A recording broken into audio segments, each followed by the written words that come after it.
In this interview, I meet up with Antoniette Descisciolo-Rozean, who is the founder and former producer of Texas Natural Wellness Expo. She is the creator and mind behind wellnessonpurpose.com, the Expert Cafe, as well as the online community Transform Nation. Let's welcome Antoniette. In this interview, you will meet a former student as well, who is the son of Antoniette, and she homeschooled him from grade 2. So let's also welcome Dave.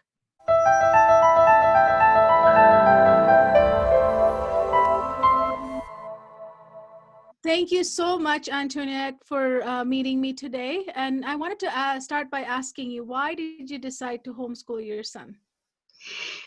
There were several reasons. We are from the country, so we had a sweet little country school, and it actually was really sweet. Didn't feel institutionalized, so that part I really loved. But it's still part of a greater system, and there was a lot about the system I wasn't crazy about. So I grappled with the decision in a very big way, especially being a working single mother who didn't feel like maybe I could devote the amount of time that he would need to get the kind of education that I wanted him to get.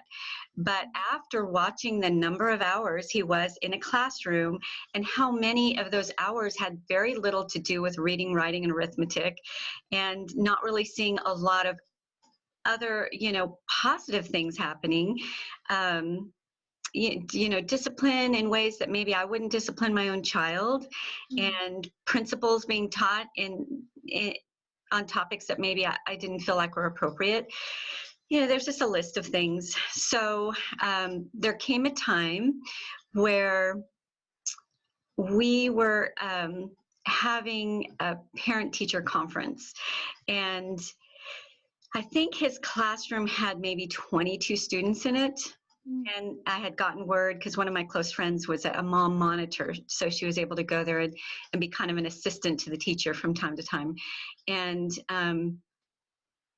overwhelmingly, an overwhelming amount of those students were on Ritalin medication, which was shocking to me because I knew a lot of those kids, and they were not kids that I felt like they just had energy and they wanted to explore like every, second grader does. So it came time for my, parent-teacher conference. And I do have to say, I only had one child out of my belly. And, let's say I had 5. I understand that all different children will have different personalities and different temperaments. My son happened to be just very low key. He just was relaxed, and he is to this day. He just takes things in stride, and he's just a very easygoing personality. And when we were having our conference, it was just before spring break, she suggested that my child also get on this medication. And I looked at her and, in all respect, I said, would you want to put him to sleep? Well, maybe, it just helps kids stay on task better. And I didn't verbalize, but I felt like saying, I think it's you that needs the medication, because if you need all of your children on a medicine in order to teach them, there's something unbalanced about that. So that was one huge issue that was just blinded me, like it would, blindsided me, I should say, because if he was not the child that you would think should be on Ritalin, and you would put him to sleep, basically. So another thing that happened was before going into public school, he actually thought that fruit was candy. Like, that's how we lived at home, and he loved fruit, and he was very, very happy with eating fruit as a treat. In the public school system, they would reward children constantly with candy, and then at the same time be handing them this Ritalin medication. And it just did not make sense to me at all. I mean, hand them stickers or, more playtime, something, but not candy. So there was no way for me to get around that. If I was going to allow him to stay in that system, I would just have to live with the way that they were doing it. And I didn't like that. Another little thing, which may not seem huge, but to me it was really huge. I went to some sort of school function, open house, whatever. And I noticed these things hanging from the ceiling over each child's head, over their seat. And it either had a happy face or a smiley face on it. And so basically, if they were good that day, they got a smiley face. If they were bad that day, they got a sad face. And I thought, okay, if I'm sitting at my desk working and my boss walks in and says, "You've been bad today," and put a sad face over my head, how would that make me feel all day long as I'm trying to get my work done? That would just make me feel awful. Well, one day, my child, who is a very well-behaved child, he's not a perfect child. No child is perfect. But as far as behavior, he was a pleaser. He wanted to please. He wanted to do good. And one of the kids rolled a pencil to him. So he rolled it back, and they both got the sad faces over their head for the day. He cried for half of a day. He felt that broken and upset about it. It really affected his spirit. And I thought, am I good with allowing, in this formidable age, especially, his spirit to be molded in ways that I don't necessarily agree with? So spring break came, and I began seeing the personality that I knew of my child. He loves to explore. He loves rocks. I'm talking about him as if he's still in second grade, but he loved other kids. He was just a bloom in my eyes. Like, he was just a really sweet-hearted, fun kid. Would paint up, his face like an Indian, or, he was just very playful, very creative. And when I got him, at the beginning of spring break, it was like his spirit was kind of dampered, like his personality had like a veil over it, or like a cloth over it, if I'm explaining that very well.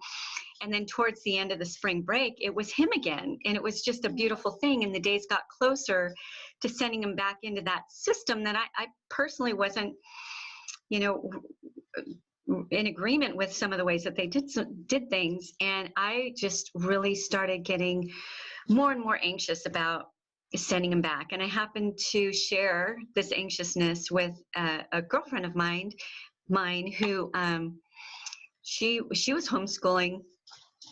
I hope I get this number right. She has like a lot of kids. And I think at that point she had like 4 or 5, but she was homeschooling.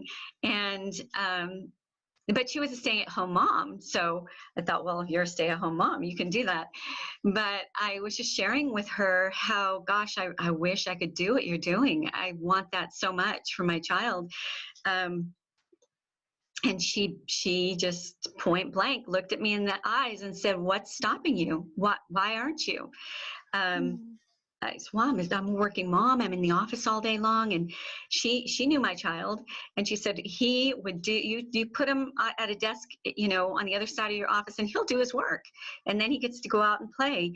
In 3 hours, if you give him 3 hours of that desk work, he will get way more learning done in that 3 hours than he will in the 7 or 8 hours that the public school system, has a hold of him." And so I thought, I'm not sending him back. I'm not going to send him back. And so he never went back after that spring break. And I just thought, I can do it for the rest of the second grade. And then if it just doesn't work out, it's just second grade, we'll just put him back in third grade. It was amazing. And of course, there's always a question about, is he going to get enough people time? Is there going to be enough interaction with other kids? What about all those extracurricular activities? Sorry about that. The extracurricular activities. What about all of that? And surprisingly, there was such an abundance. I happen to live in a region that there's just a lot of activity with regards to homeschoolers. There were countless outreaches and field trips and co-ops where parents would get together. If a parent was really good at math, they would do like a math lab. And there would be science projects and woodworking projects. There was just so many different things to do. And actually, as a full-time working mom, I couldn't get them to all of those activities. I wish I could have. But the community was so strong that a lot of times other moms would happily pick him up and bring him along to those activities. So all of my bases were covered in that first year, in that second half of the second grade, or the remainder of that second grade. All the bases were covered. So I just thought, we're never turning back. It's great. Yeah. So we did it all the way through high school. Nice, nice. So one of the things that, sometimes parents right now are thinking, like, I'm a single mom, I'm working, how do I do this? You kind of went on telling us a little bit about it, how you made it happen, but it's also mindset, right?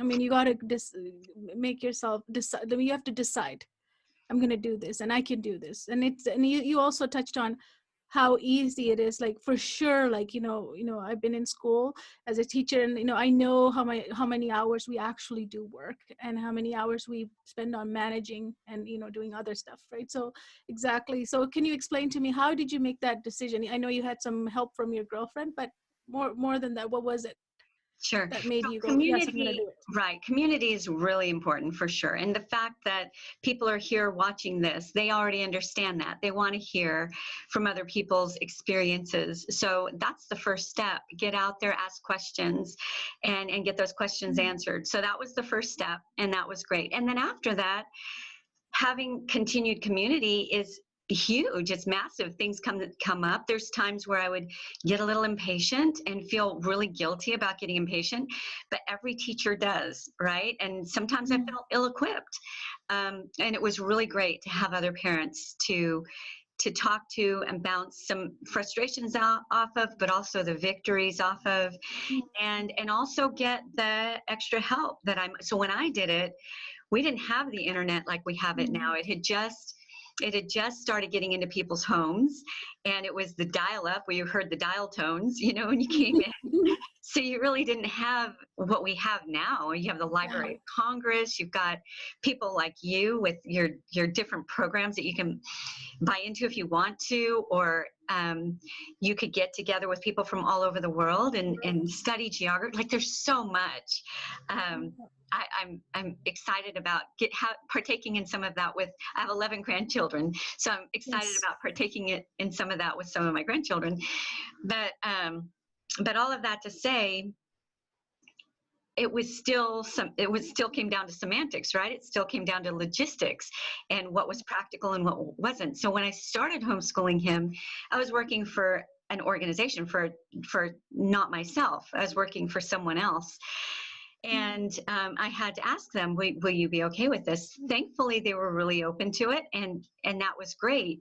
But when that job dissolved and they moved across the country and I was unwilling to move with them, then I was faced with, well, do I go find a 9-to-5, or do I start a company of my own so that I can continue educating my son? And there are a lot, especially post-COVID, there are a lot more companies out there now with the level of technology that we have that are willing to allow you to work from home. So that would be if you are a working parent, whether you're a single parent or a working dual, parent, pardon me.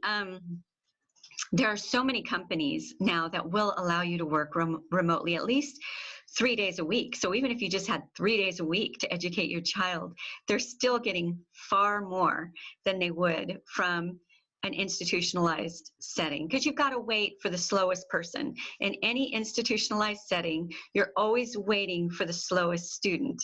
So you may be ready to go on to your next lessons, but you're held back in a sense. So I know even Bank of America, my sister is VP of marketing for Bank of America. They have she has a learning challenged child, and they have she works from her computer from home now. So the first thing is ask and get creative. think you design your own life. You decide what's best for your family, and that's your starting point, and then you design around that. So what I decided to do was start my own company, but that meant I had to start multiple companies because I was doing it alone. And back then it was a little harder to be an entrepreneur way out in the country all by yourself. So I started a little bed and breakfast out of my home. I started a marketing company because that was what my college degree was in.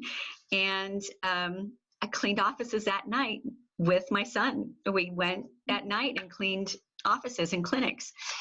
And that's how we did it. And so when I was at my desk doing my desk work, he was at his desk doing his desk work. But I allowed him to explore things that he was interested in. And that really motivated him to learn. He loved geography. He loves rocks and nature and the outdoors.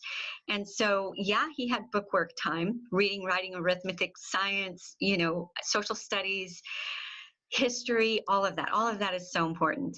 But what's equally as important, and I don't think gets the right amount of attention or focus in institutionalized settings, is exploration and expression, being able to express their individual ways of seeing things and doing things, or getting a little crazy in an artistic way, whatever it is that your child kind of leans towards, often gets thwarted in a system that's very rigid and, four penned out.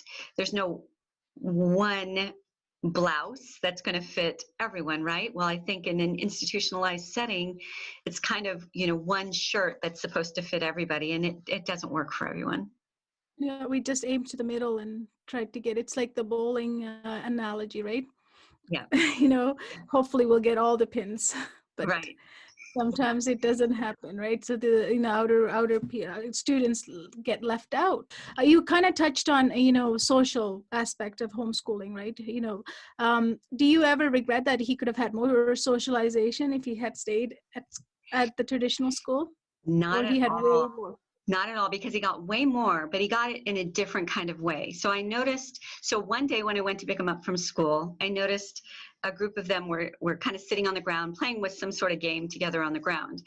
And there's always going to be, the overpowering ones, the bullyish type kids. And that's basically the opposite of my son's personality. He wasn't a real competitive personality. And I just watched as this big smile was on his face. He was having fun playing, and then all of a sudden it just all disappeared. And that's going to happen. You get kids together, that's going to happen. But I thought, I'm going to stick him in this day in and day out, in this kind of pseudo psychological, kind of almost like political system. You're shoving them in that little package that isn't always the healthiest. So in contrast with the communities that we built around us, there was no shortage of social activity. It was almost overwhelming. Like, I almost couldn't keep up with it. It was so much more than when he was in public school, because it was all the time. And to me, it was a lot healthier, because he wasn't just only subject to one main age group, and then the teacher all day long, day in and day out. But he got to interact with kids of all different ages, younger kids, older kids, different adults. And I really saw him being able to relate to on all different levels, and just have compassion, for the little kid that scrapes his knee on the playground, whatever it might be. Like, I really saw him come into himself in a different kind of way that I just don't think he would have had the opportunity, given that he just wouldn't have had that kind of time with all those different age groups in different settings. And also he loved soccer. And for a short time, he was also in baseball. So because I'm a property owner and we pay our property taxes by right? We should also be able to participate in some of the extracurricular activities that our taxes pay for. I had to fight for it, even though on the federal books, that's the way it should go. The local economy doesn't always like to share a whole lot. So I did have to fight for it, but I was able to get him into some of the public programs. And I think that was great too. He's still friends with many of those kids that he played soccer with for years. And most of them were public schooled kids, and he still knows them to this day. So he did get some of that, but let's just say that wasn't even in, let's say he didn't do music or sports or anything that came from that public school setting world, or even in the community sponsored world. Even devoid of that, he still had so much activity all the time. There's an organization in my region that is so massive that they have to have 2 high school graduation ceremonies, because there's so many students, you can't do it in just one ceremony. So you get the prom, like you get all of those things. But what's neat is you don't just have let's say a 30-year school reunion with kids your own age. You have it with all these different varying kids from different backgrounds, different cultures, and different age levels that you really get to know. Yeah, it's awesome. So that's a myth, isn't it? Like when people say I'm going to homeschool, it's like you're going to take their socialization away for parents. It's kind of Well, I mean, you could lock them up. I don't think many homeschooling parents do that. I'm sure there's always the odd crazy one out there, but the same is true for those who go to public school. There's parents who just, somehow miss the mark along the way. But you would have to work really hard to not socialize your child. Yeah, that's true. So how did the homeschooling, the relationship between you and your son must have been, it's amazing, right? After you started homeschooling with him, like, tell us about that. Like, how wonderful is that, the relationship you both have now and then? Right. Well, I believe because he was able to, at a young age, converse with and build relationships with people that were older than him. It wasn't just all second graders, then all third graders, then all fourth graders.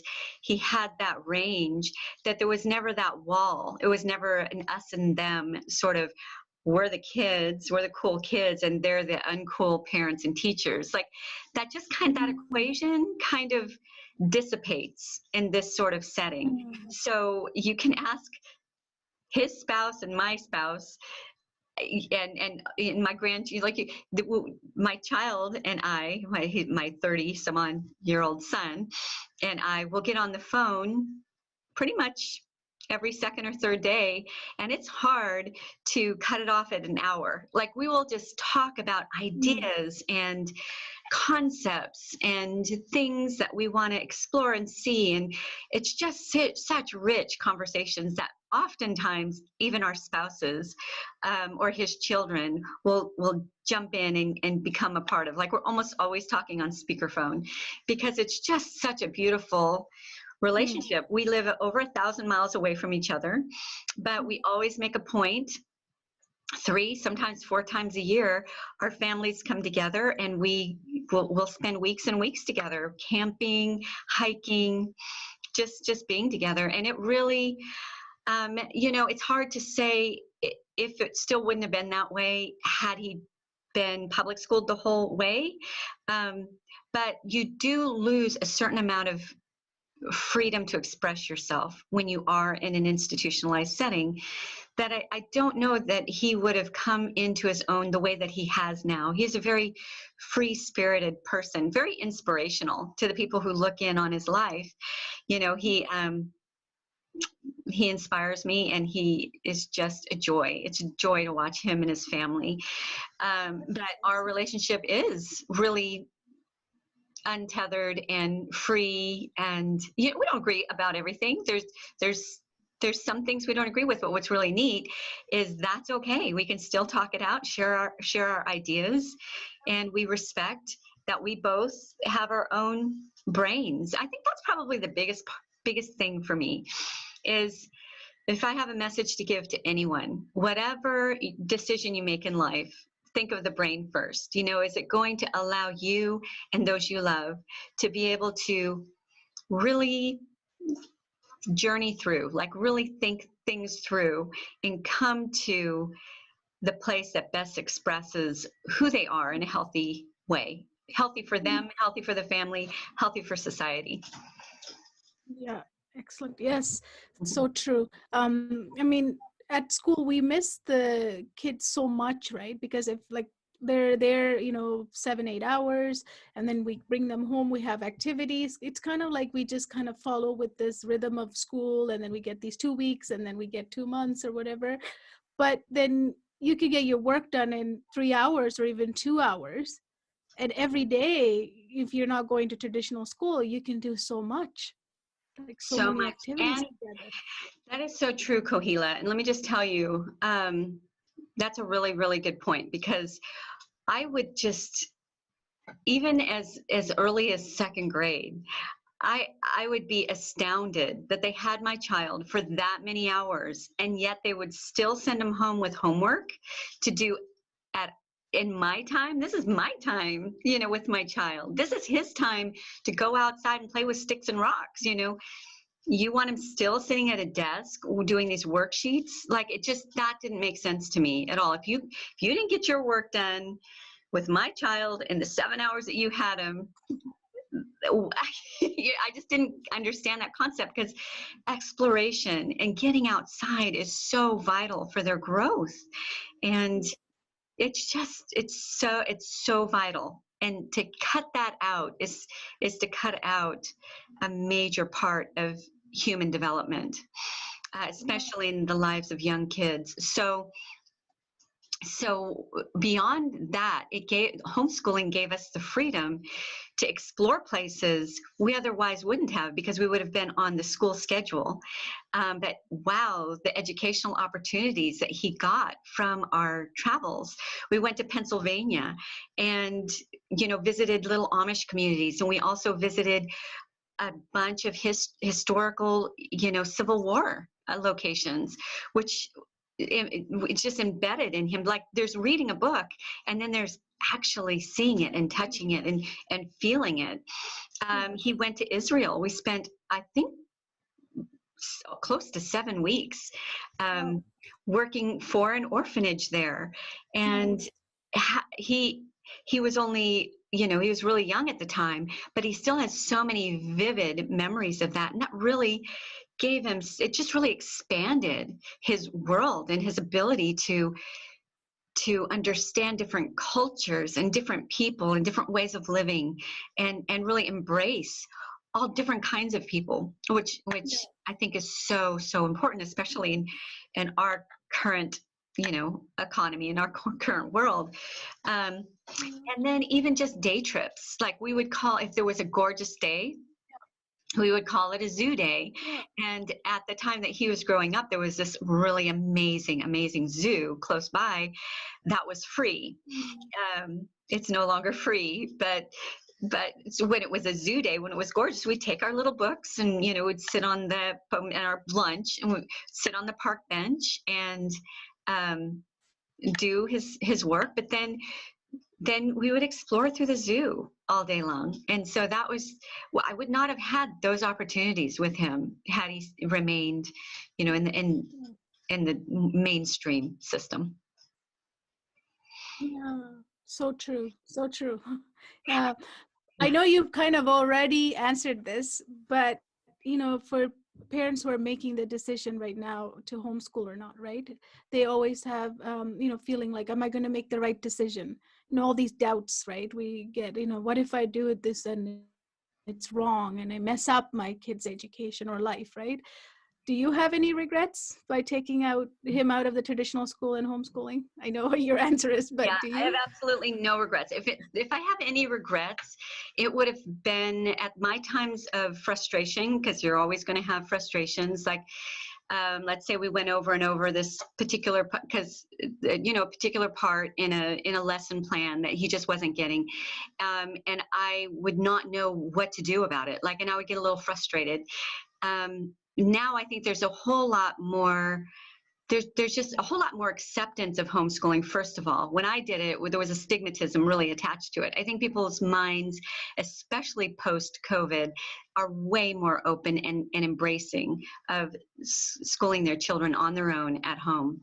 But in my day and time, there wasn't. And so there wasn't really people to reach out to a whole lot that could kind of help me through some of those times. But those were so few and far between that I don't know, if he needs any therapy for any of that, it's going to be a whole lot less therapy than he would have needed had he stayed in an institutionalized setting, as far as I'm concerned.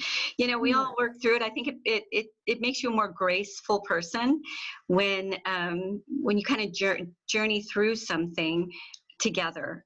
You just have a lot more grace for maybe the imperfections along with the perfections. So my only regret is that I wish I would have done it from day one, that I wouldn't have doubted and not that there weren't some positive things that came out of kindergarten, first grade, and part of second grade. Actually, a couple of the friends, pardon me, that he met in kindergarten, he is still friends with. So that's great. Yeah. So, what advice would you give parents who are on the fence? You kind of said a couple of things already, but what would you say, if they want to try out homeschool, what would you give them? What's your advice for those parents? I would say you're not going to do any damage, especially as they're younger, but you're not going to do any damage by giving it a try. 1 year out of their lives to potentially change the whole rest of their lives in a positive way. If at the end of that year it just didn't jive, it didn't sync up for some reason, it's not going to be a terrible thing. Like, I think the possible rewards way outweigh any maybe ill thing that might happen along the way. So if you're making your child your priority, which obviously if you're here and listening to this, you are, and if your action is done out of love and concern for the best education for your child and for the best balance in your family, I mean, just think of all of the family things you can do together without being separated for that many hours a day. And if you fashion your life in a way where, yeah, you're working, you're needing to earn some money, that's just the economics of your family, there are still creative ways that you can do that. And actually, my child, on my nighttime, when I would go and clean the offices on the weekends and at night, he was part of that, and he earned money for doing that, and he got to see what it looked like to have a job at a really young age. How educational is that? That is, and then from there, since he actually had his own money that he earned, he got to learn how to save it and what it felt like to spend his own money or make the decisions. The things that he wanted pretty much always came out of his own pocket, not mine. And it really instilled something in him that I even see in him to this day. So when he wanted something, that money didn't come out of my pocket. I mean, obviously I bought his socks, that kind of thing. But if he wanted something extra, that came out of his pocket. And it really taught him, first of all, not to be entitled. Second of all, that things don't come easy. It takes work. And work is really rewarding. It taught him some really valuable lessons. So over and above, reading, writing, arithmetic, he really got some valuable life lessons early on that I have seen now have really molded his life in a really beautiful way. Yeah. I think where we are right now, so many resources online and, so many options. And if your child was, struggling or, wasn't getting enough at school even before COVID and everything, and it's, this pause and this, reflection of, rethinking what's important or what can make this better. And, it's a time to try it out, right? And if it doesn't, it doesn't. If your child's doing really, really well beforehand, then leaving it might be okay. But if there was something happening, like, for example, you had that experience with that teacher, right? The values weren't in line with yours and your, family values, right? And what you wanted for your son. So it's something that you could give it a try. And if it doesn't work, as you say, you can always go back. And, right. And I think your child will really respect and love you for that. Because honestly, let me just tell you, it would have been a lot easier on me if I had just said, "It's okay, it'll work out. It's okay. He's in public school. That's okay. It'll work out. Everything will work out." And just not looked closer at Yeah. the things that I wasn't really liking. That would have been easier on me. I'd go to school. I mean, I would go to work. I'd pick him up from school. I wouldn't have all these little extra things that I would need to worry about. His lunch is taken care of. I wouldn't need to worry about that. In some ways, it would have been easier, but it certainly would not have been richer. Both of our lives, I believe, is far more richer since we got to journey through his whole life together. And then it flashes by. People say it flashes by, but I'm telling you, from second grade to right now, it really feels like nothing. Like it feels like that span of time just went by so quickly. So I am really thankful that I got those years that I didn't pass them off to someone else. I'm not downgrading anybody else, because you have to make the decision that best fits your family. And some kids fit really, really well into a public school setting. They just do. They thrive there. So I'm not slighting that at all. I'm just saying, for our family balance and for how it turned out for us, I wouldn't trade it at all. I wanted to ask you, I mean, for this summit, because the reason is that you were at that time a single mom, which is a harder decision to make, right? Because then, you have this extra other problem that you have, like, money, work, alone, right? So, but you made it happen. And I wanted to give our, viewers, like, the parents that are watching this, you can do it if you want to. It's possible, right? You can make it. And if anything, it's easier now. Go ahead. I was a single working mother. I had no child support payments coming in. I had nothing. There was me or nothing. And it came down to, okay, I want to school him, but I need to feed him too. So I'm going to have to choose this or this, until my precious friend, who I'm friends with to this day, said, why are you looking at it like that? Why is it this or this? Why can't it be this? Why can't you feed him and school him? And she was right. I know, granted, I didn't have 5 children. That would have made it more difficult. But at the same time, I didn't have what you have now. Like, you can work from your computer, from your home. You can, there's so many other communities of homeschoolers. And I would venture to say, in every location at this stage of the game, where other homeschooling parents are usually very open-armed to other homeschooled kids. So if you need, that one day a week that you cannot school your children, I'm sure that there's great trading you can do, co-oping you can do. There's just so many opportunities out there. So whatever the roadblock is that you're saying it is, try to look at it as if that wasn't a roadblock. Try to look at it in a more creative way, and then say, okay, now if that's solved, do I still want to do this? Is this something that I really do want to take on? And if the answer is yes, then just give yourself a year. Don't say this has to be forever. Take those baby steps.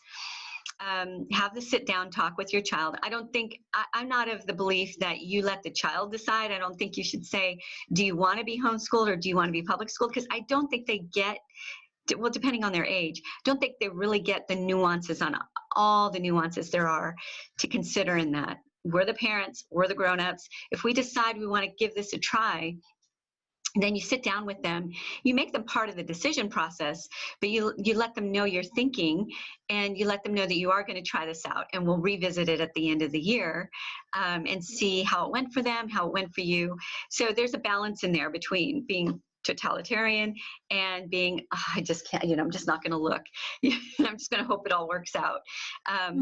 One thing I will encourage parents, whatever decision you make, don't let their education be solely in the hands of someone else, of other organizations or entities or people.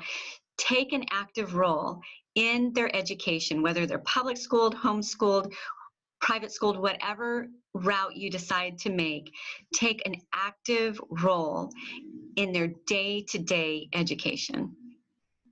Supplement it, And like, even and that doesn't mean just doing their homework with them, which that is really important and really good.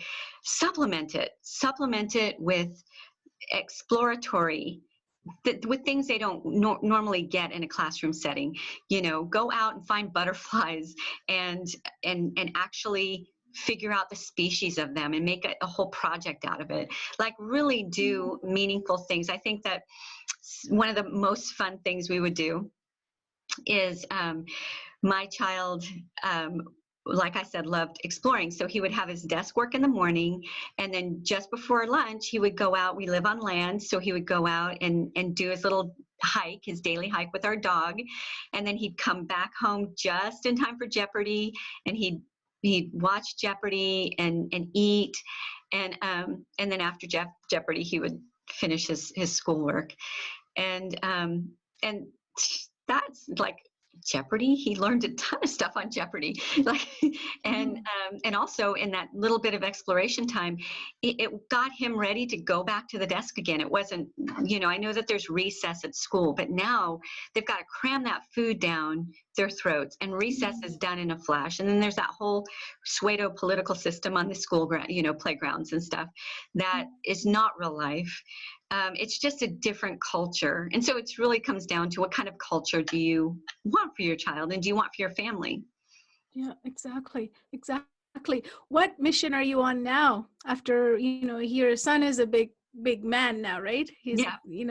I'm going to have the privilege to talk to him. I wanted to bring in him on this summit as well, so they can see, how brilliant and amazing person he is. And, because of what you did, right? You said his spirit was crushed in that classroom. He wouldn't have become this person you have now if it wasn't for you to taking him out and him being, being with you to make that happen as well. So I am going to be talking to him, but I want to know, what mission are you on now that. Yeah. So, I'm a survivor of childhood cancer. So at a very young age, I really got very keenly interested in wellness, what makes some people well and some people not well. And so from a very young age, I started studying alternative medicine and natural wellness and mindset, because I do believe that all three of those played a major role in me surviving when I was told I would not survive. I was told I would not live. And obviously they were wrong. That was decades ago. Sure. 100%. And I do believe strongly that mindset, and they had to, because they caught the cancer too late, they had to use alternative methods on me. Thank goodness. So I was sent to a university hospital, and what they did to me hadn't been done on a human before. It had only been done in labs on animals. And essentially they starved the cancer. And so that got me thinking really young, well, if we could just starve the cancer, why don't we just do that instead of, killing off all good and bad, everything good and bad within us on a cellular level, and our bacteria, all of that. And so I dove into that at a young age, and it's always been a passion of mine. I'm a nerd when it comes to researching all things wellness and all things mindset. And so I'll give you a quick little illustration. In one of the surgeries that I had, for some reason they couldn't put me all the way under. They had to see my responses. And so, and it would, like I said, it was a university hospital. So, and they hadn't done on anyone what they were doing on me yet. So they had all these students lined up in this little operating room, all these students lined up around the walls watching me. And then there's a screen of the whole surgery being done. So I'm seeing myself being cut open. And mindset, I decided, okay, I could either really freak out right now. I think I was 10 years old. I could either really, really freak out right now, or I can make this okay. And so I remember turning my head from the screen and just looking at the faces of the students, and sometimes just closing my eyes, and I would sing, little childhood songs. I sung all the way through. And at the end of it, all of the students and the doctor was crying, like they were all crying, but by the time it was all done. And so we come out of this operating room, and there was this man in a wheelchair at this hospital who had a shaved head and some different markings in his head. I don't know what it was that he was dealing with, obviously some sort of brain situation, but he saw everybody coming out of that operating room all crying. And so he caught up the next day or 2 or 3 later, whatever. He caught up with my mom and I in the cafeteria.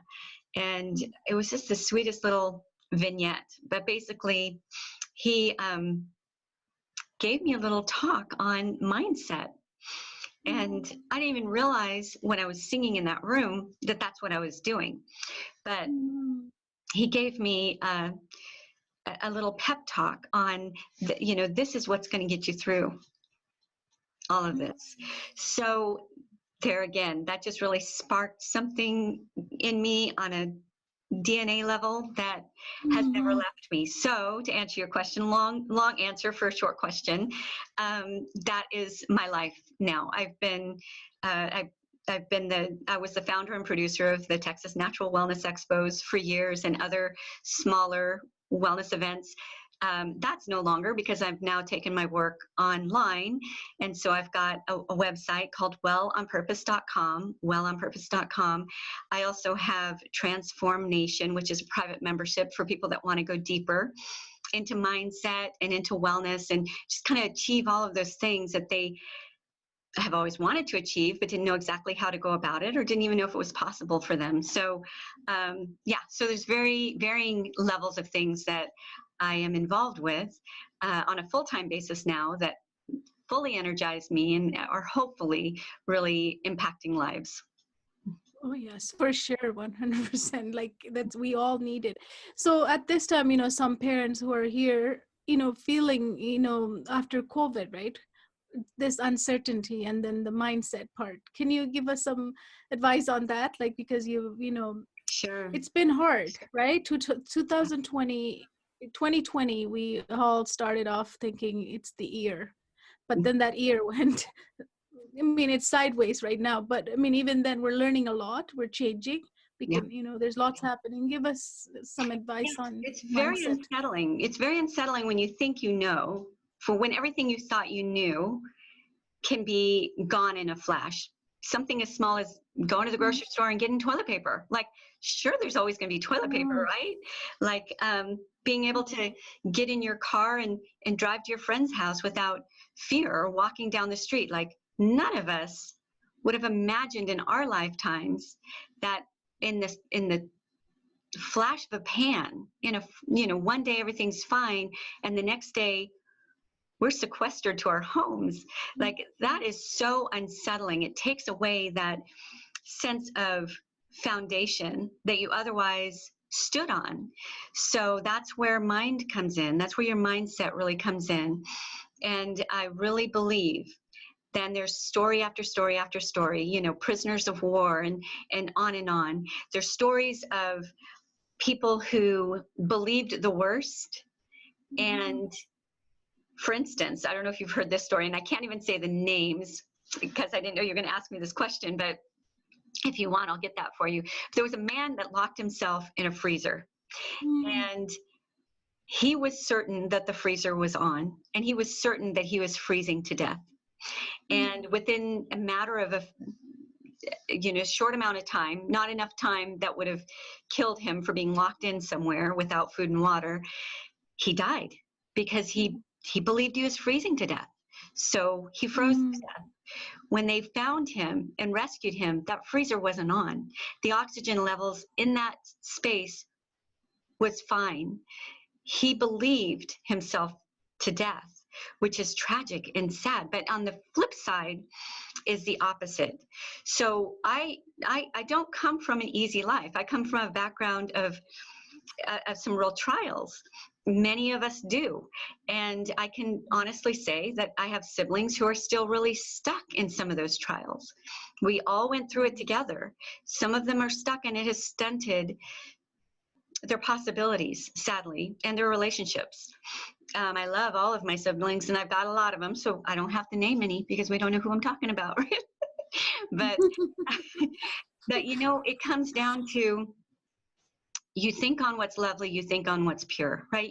There's always going to, in every situation, in the worst of situation, there's always something that you can look at that is a glimmer of light and a glimmer of hope and a glimmer of truth. So you get to choose. No, this is something no one can take away from you. You get to choose where you place your focus.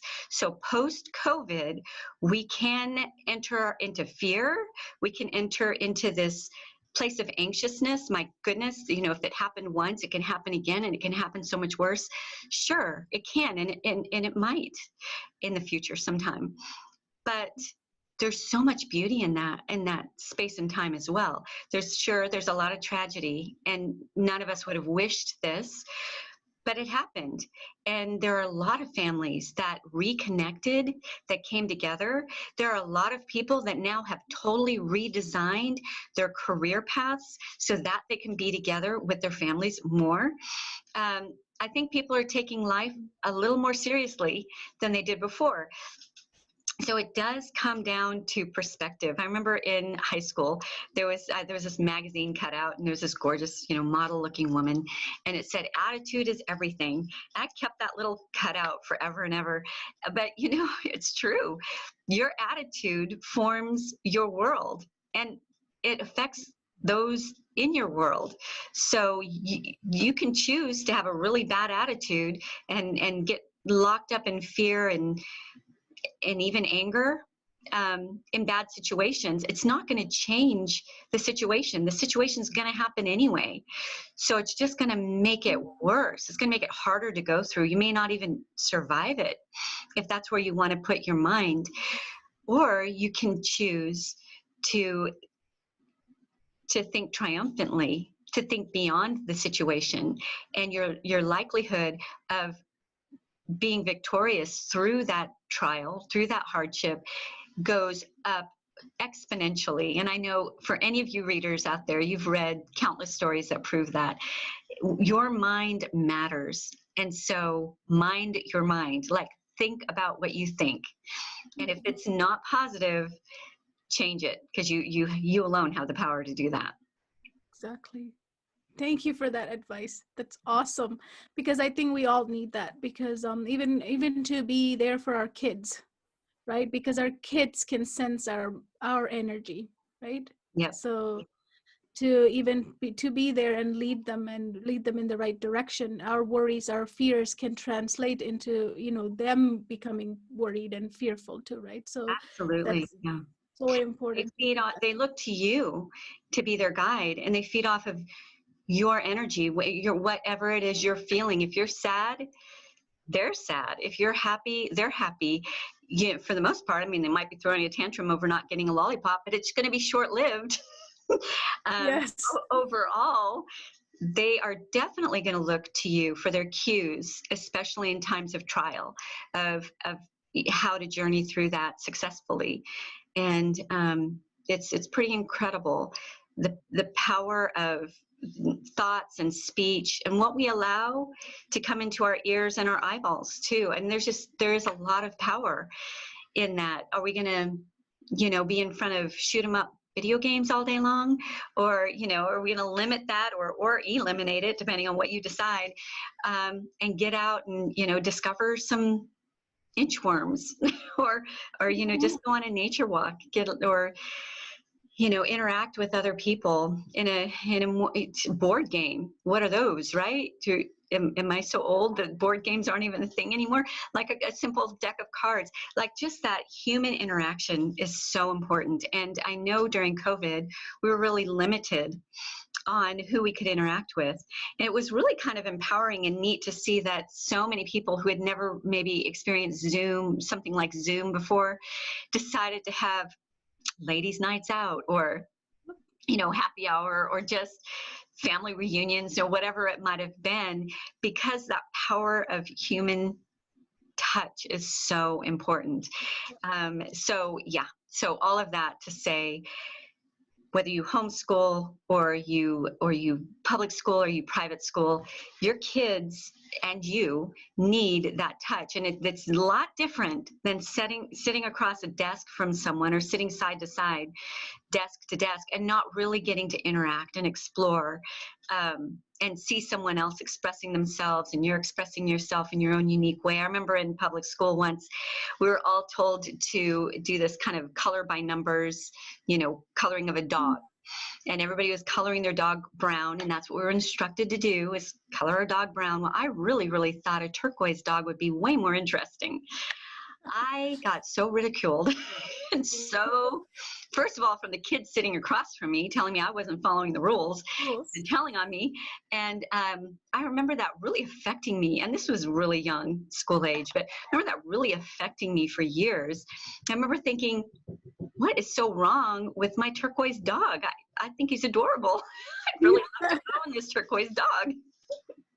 Yeah.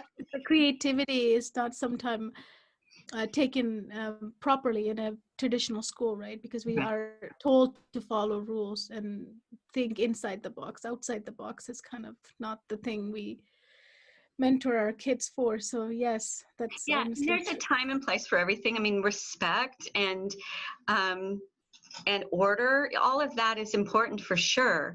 But when it gets off balance, I love that you're taking the approach of family balance, because that's the name of the game. Like, that's the key right there. When one is too heavy-handed and the other is kind of crowded out, that's where things start going off kilter, and you start seeing it in personality disorders and unhappy lives. There's so many different ways it can. Depression rates are ridiculous in our country.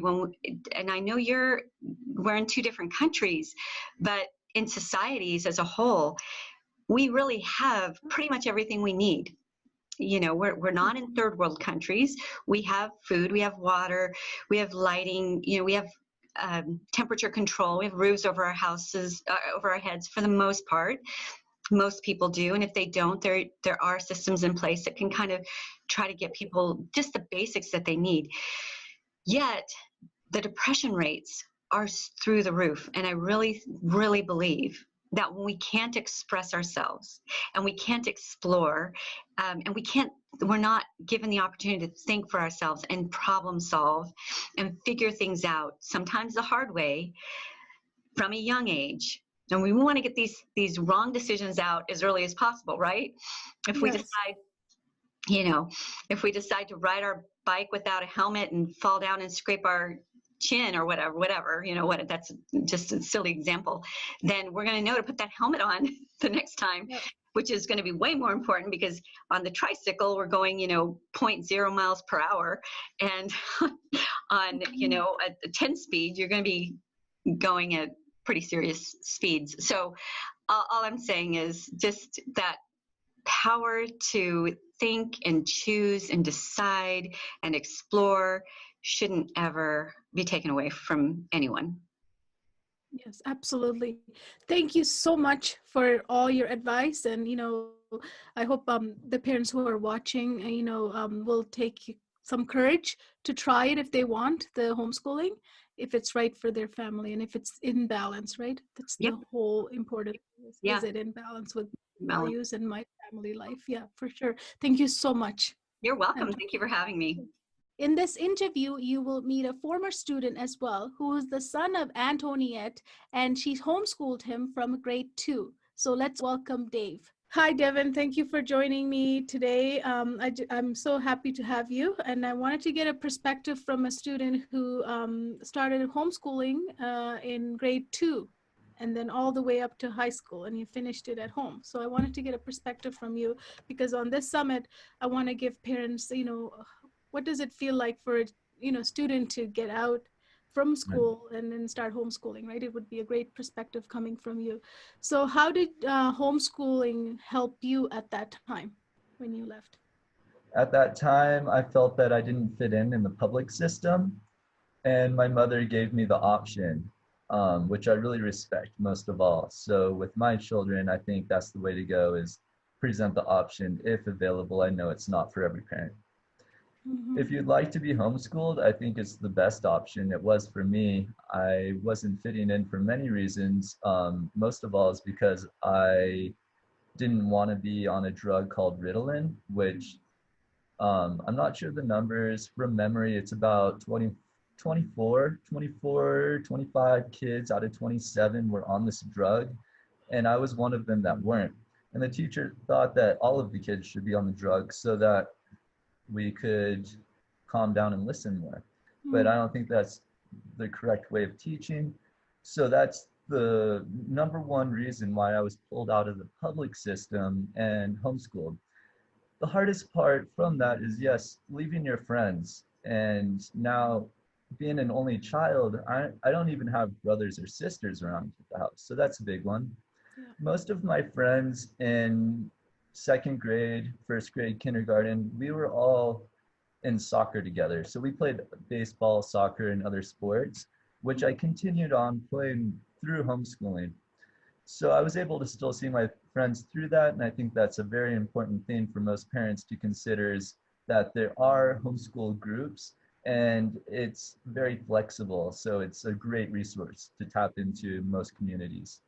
So it wasn't hard for you then leaving school, and it didn't feel like you were leaving all your friends. You could I still was, see them. no, I didn't feel like I was leaving my friends. I just felt like public schooling to me at that point early on was becoming punishment, and it just didn't feel right. So I was excited to be homeschooled. My mother made it very fun. I know it's a challenge for a lot of parents to do that when there's a bit busy schedule. So it does take a lot of responsibility and discipline. And again, there's resources to help parents through that. And you also had like other homeschooling families that became new friends to you, right? Because it's a community. It's a That's there's a lot of help through that community as well, right? It grows when you get into that homeschooling system, correct?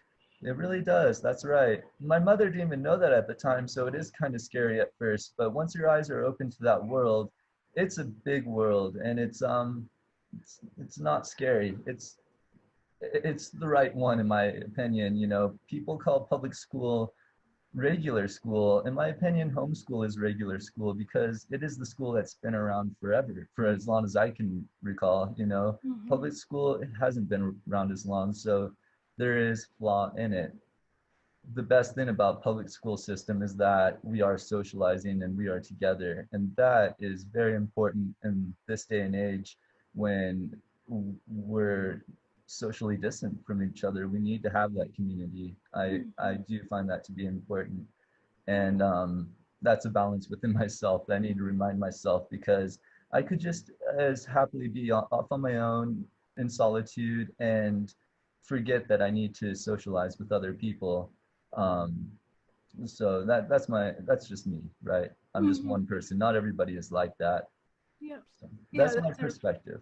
yeah, we're all unique, right? That's right. We're all unique. And so that's why I think teaching towards the kid is the best thing to do. I mean, there's not one path to education. There's many paths. There's many paths to get to where you want to go, because we have options, especially in a country where you are presented with a lot of options, and it makes you overwhelmed, and it makes you think like, well, I can't focus on just one thing. I can do a little bit of everything. And then here comes college. When you get out of school, you're like, well, I need to pick one thing. I can't just, I need to pick a degree. I need to pick a certification. What do I do? And that was a little stressful to me, just the anticipation going into that next chapter of life. So I think the mind is very powerful. Just know that don't worry about other people are saying. Know that you are on the right path. If you're listening to your intuition, then all parents will be on the right path. If something feels wrong, listen to that as well. Mm-hmm. Going into college, there was nothing wrong. I tested right in with fellow peers that went to public school. We were all on path. I didn't feel held back by any means. And I got to pick my path. I feel like homeschooling allows you to have the creativity to think for yourself. And that's very important. Yeah. It's freedom, right? It gives you It, this empowerment. empowerment, yes. Freedom, absolutely. If you're blessed to just get your kid in homeschooling half of the week, That's amazing. And then there's homeschooling groups, there's private schools for low income. There's ways to get your kid into private school as well. So that's another aspect of my schooling that I didn't mention, is that when I was a kid, I was playing soccer. I mentioned that, played it all through school.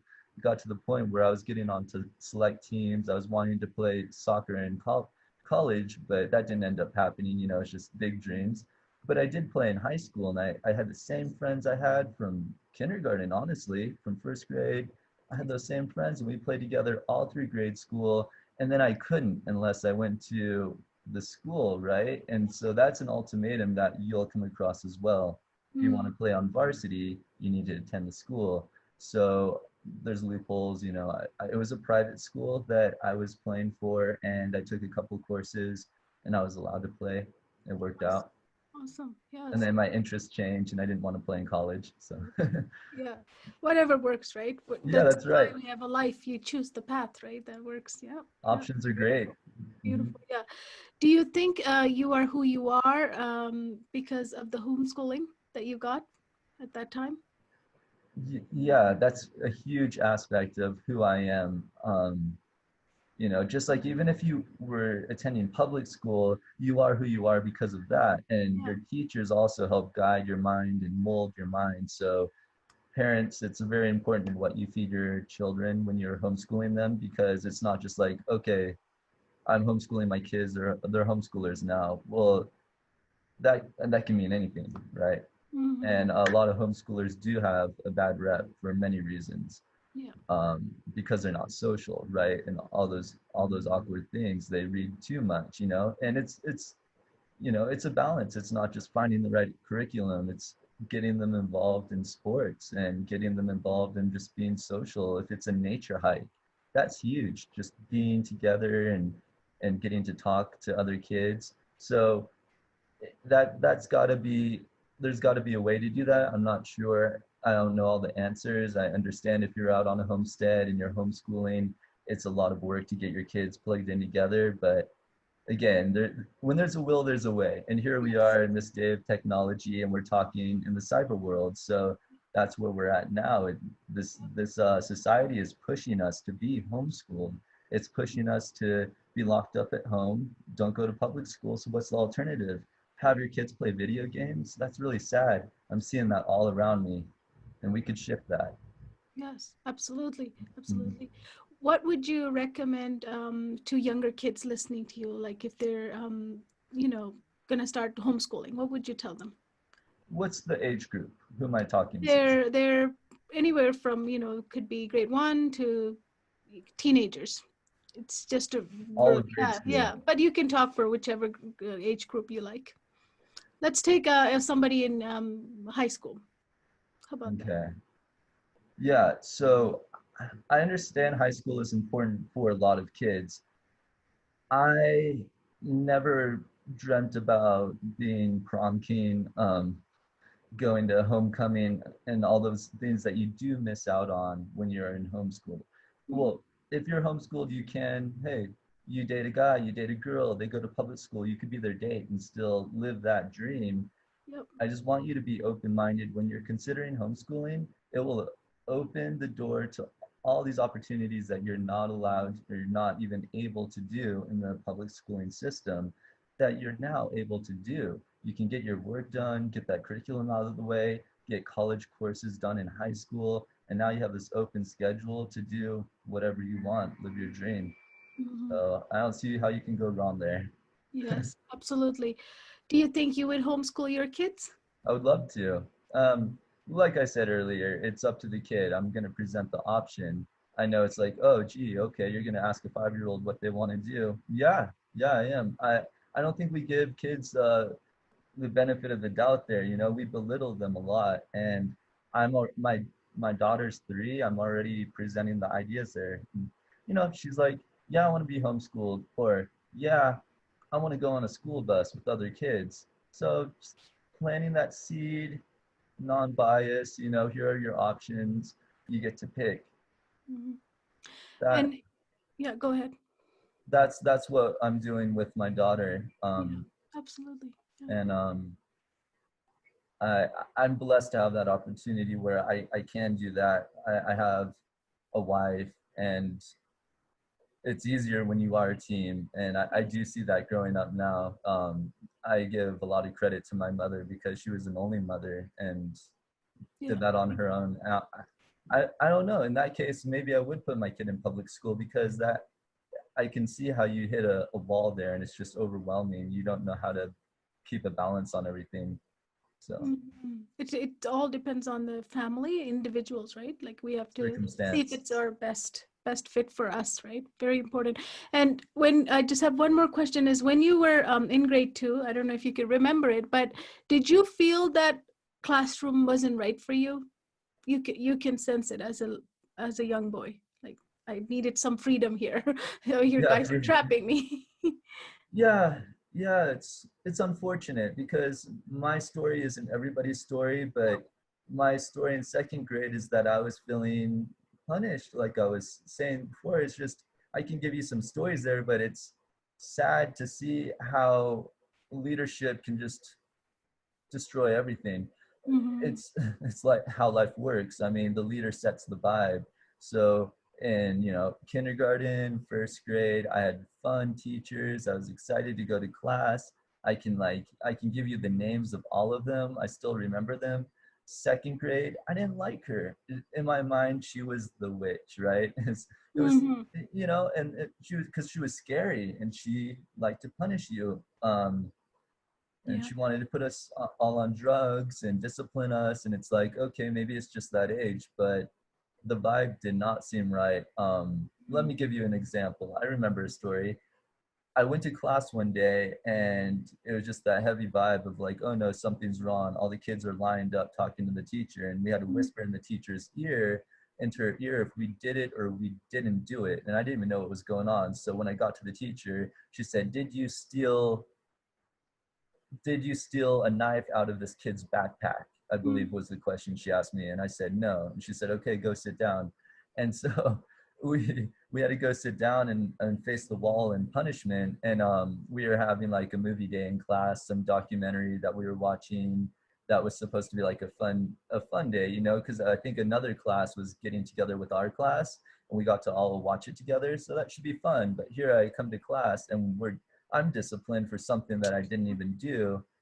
And all these other kids are as well. When there's one rotten apple ruins the batch, right? That kind of thing. And that's what it was. So the other class got to come into our classroom, watch the movie while all of us had to face the wall and we couldn't participate. And it's just like, I don't, I don't agree with that punishment. That's why I was happy to not go anymore. You Yeah. guys were in grade 2. That's horrible. Like, Yeah. like little boys, like they just like, I mean, it's only one person did it, right? And if you don't find it, you can't blame everybody. Maybe the kid lost the knife. I don't Yeah, even know if anybody stole it. So yeah, it's yeah, one of those things. yeah. That must have been a bad experience for you because I mean, I think she must have, sometimes when people are like that, it's most of the time it's not us, it's them, right? It's they have some problems that they haven't dealt with and they're just taking it with authority. They just take it with somebody else, maybe, right? Maybe. Right. I hope I'm not over speaking when I say the story of my mother, but she said something very similar to that when she spoke with my second grade teacher and said, hey, I heard all this stuff going on for my kid. Is it true that you're pushing Ritalin on the kids? And she's like, oh, yes, this is why, blah, blah, blah. And so my mother says to her, she said, well, it seems to me if you need all the kids to be on this drug, perhaps you're the one that needs to be on the drug. And she pulled me out of school. So I Mhm. agree with what you're saying. Yeah, it's the it, other. it's a lack of leadership, and I don't know where that spawns from. Maybe it's undertrained, underpaid, Yeah, right? There's many reasons for that. yeah, We yeah. need to be Sometimes, accountable. yeah, sometimes teachers do settle for paycheck, right? But it's not a paycheck job, right? That's It's right. actually where you make the next generation. You create, right? You guide them. So it's so important to have that. You can have a bad day, but you still need to smile and be upbeat, and otherwise you stay home. That's my philosophy. I If you're agree. going to be horrible, you stay home. I agree 100%. Yes. Yeah, you can ruin a child's path for sure. Yeah. Thank you so much, Deb, for coming and talking with me today. This is amazing because I really needed parents to see someone, who's gone through homeschooling all the way. And, as a man, has a family and, doing really well. And I talked to your mom too. And, it was a good thing to have you both talk about your experience. So thank you so much. My pleasure. I'm happy to talk and share anything I can. Um, I highly encourage homeschooling. If you don't do that, part-time private school. The Yeah, public schooling system is just, yeah, it's going to collapse. It needs some help right now. I think so So too. best of luck. I wish you well. Be blessed. Thank you. Thank you so much. Yes, Kahila.